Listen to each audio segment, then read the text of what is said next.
Football, like life itself, tends to follow a certain curve. By round 2, the Argentine curve saw them pitted once again against Brazil. Historically, these encounters are tough but skilled affairs. This one in 1990 was only tough. Until a single solitary moment of artistry from Maradona suddenly sparked the game to life and brought the enemy to its knees.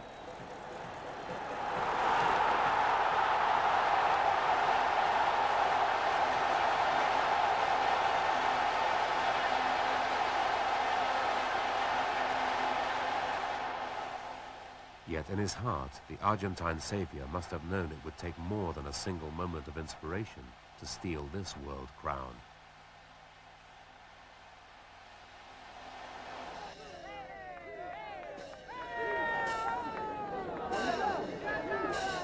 Having slugged her way to another semi-final, Argentina now faced Italy in, of all places, Napoli.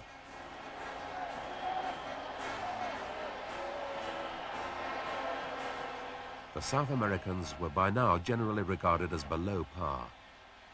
The Neapolitan good life had taken a heavy toll from Maradona. Italians on and off the pitch were optimistic. A degree of fear had now crept into the Argentine game. Not simply the fear of losing, but that old familiar fear, humiliation. And when Italy went a goal ahead, their optimism seemed well-founded.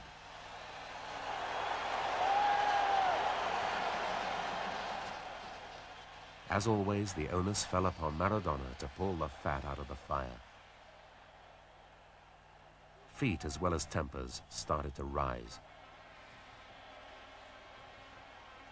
The Neapolitan evening seemed to be warming to the host nation. That was until the most educated left foot in the business found a teammate. The ball was played forward and Argentina were level.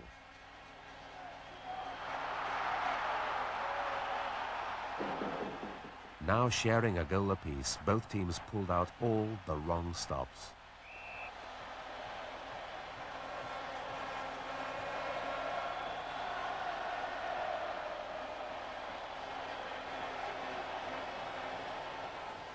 Bodies started to litter the pitch.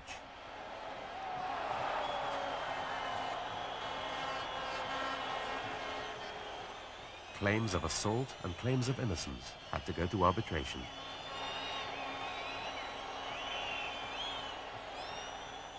These were anxious moments, while the judges in black made their deliberations. And when the red card went up, Argentina believed they were being victimized, made the fall guys. An Italian moaned, an Argentine walked. Elbow? Not me. The game remained level after extra time, and the Italian bench were in emotional turmoil.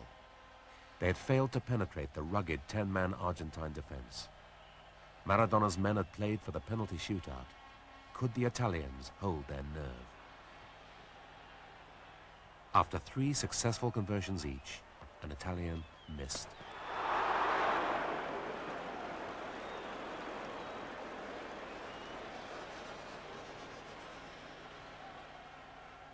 Like a man seating his child, Maradona carefully placed the ball on the spot. The strike that would put Argentina ahead had fallen to the captain, and the little man who had embraced Naples for so long had finally broken her heart.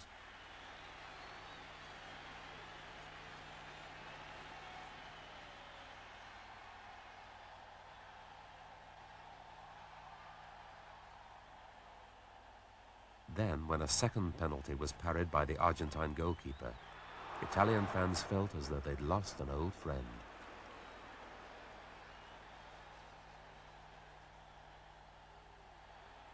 Argentina had clawed her way through to another World Cup final. Yet Maradona and Bilardo were 2 men who surely knew it was brawn and not skill that had carried them so far.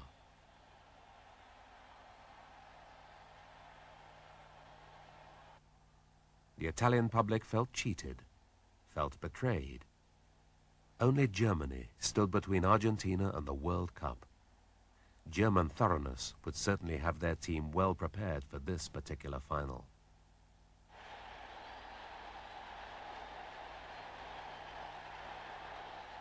Maradona's greatest wish, to captain his country in 2 consecutive World Cup final victories. Perhaps a sense of continuity is the one constant within the Argentine character, because even in the final, she left her class in the dressing room. The shrill, angry whistle of the referee and the continuous, voluble Argentine protests were to become a blight upon football's great showcase. In the second half, a heavy foul followed by a full German meal brought another red card to Argentina, and their descent into football hell was in motion.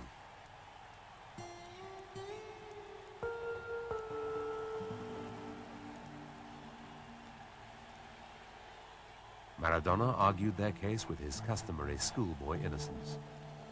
However, St. Peter himself would have had difficulty proving the innocence of this Argentine team. To run with the ball in this game was a treat indeed. And when a German forward was upended in the penalty area, the rest of the world sighed with relief. Naturally, this penalty award was followed by the usual torrent of argument and dissent.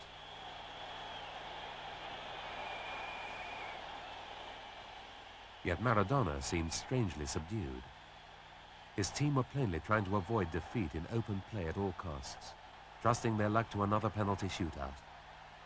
Perhaps in his heart, Maradona knew that this was not the way a champion defended his title.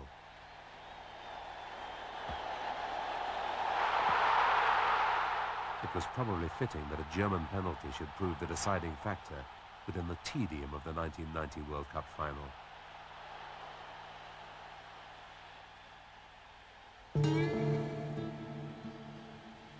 And it was no surprise when a second Argentine player found himself dismissed before the final whistle.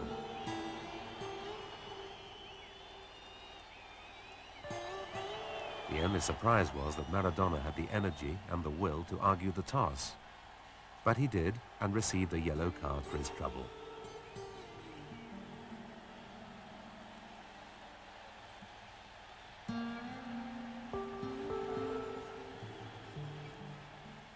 The game was up.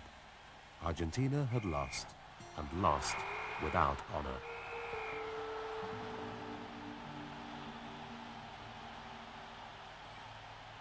Perhaps these were the tears of a man who now realized that his once glittering career was slowly but surely slipping from his grasp.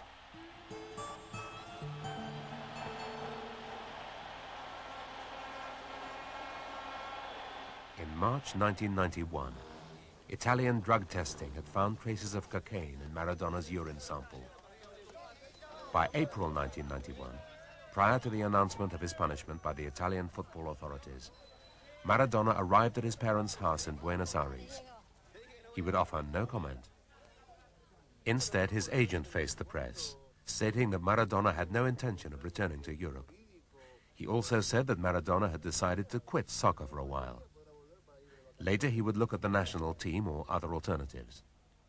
However, by the end of April, a haggard and frightened Maradona was taken from his apartment by the police and charged with drug offenses. A $20,000 bail was posted after he'd admitted his use of drugs. Again, a statement was issued on his behalf. The player never harmed anyone, and he was not sick. What he has to do now is sort out his life.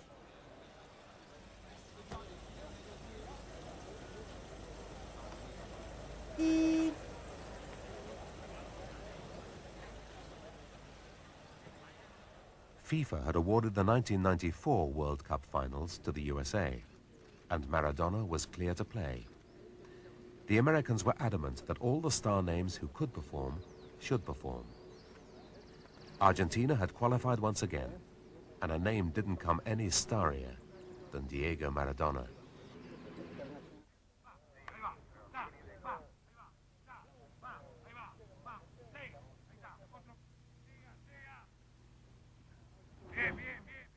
The Argentine captain trained like fury in order to get himself into peak condition, sometimes with his teammates, often by himself. Argentina now had a new squad of players and a fresh philosophy. With the aging Maradona again at the helm, anything was possible.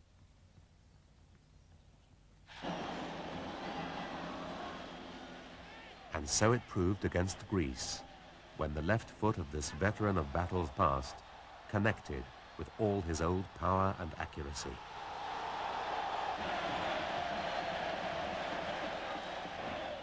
Did you miss me while I was away?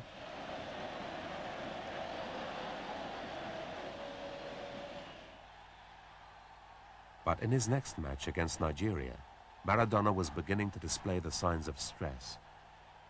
After the match, it was he who found himself picked out for the routine drug test. On the surface, he didn't appear to be perturbed, and although he left with all his old macho arrogance, there was something in his eyes that spelt trouble. Big trouble. Ladies and gentlemen, quiet please. May I ask you not to use cell phones during the press conference? Both analyses of the urine sample have proved to be positive.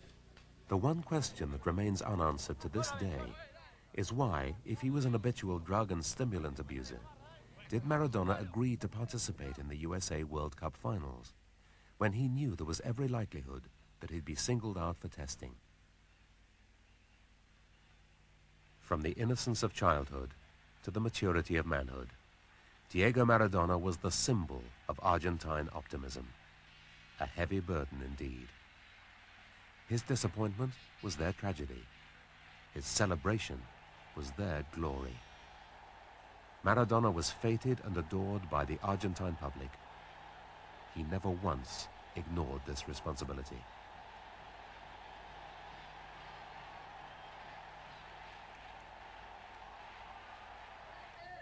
On his return to Buenos Aires, this former street urchin presided over a press conference with practiced ease.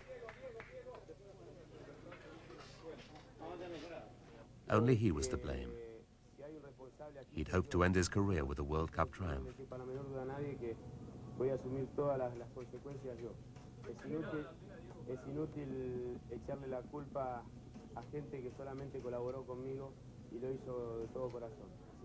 When asked who he thought would eventually win the competition, Maradona answered ruefully, Brazil.